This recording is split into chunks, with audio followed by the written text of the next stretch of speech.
إلهنا. نیا لباس پہننے کی دعا۔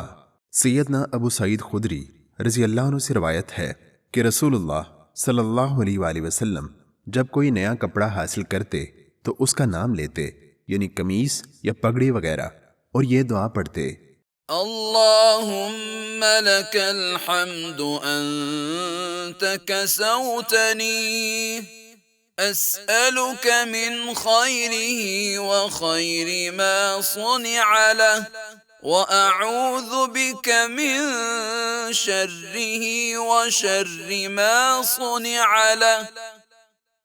اے اللہ، تیرے لیے ہر قسم کی تعریف ہے، تجھی نے مجھے یہ پہنایا، میں تجھی سے سوال کرتا ہوں اس کی بھلائی کا اور اس کام کی بھلائی کا جس کے لیے اسے بنایا گیا ہے، اور میں تیری پناہ میں آتا ہوں اس کے شر سے اور اس کام کے شر سے جس کے لیے اسے بنایا گیا ہے۔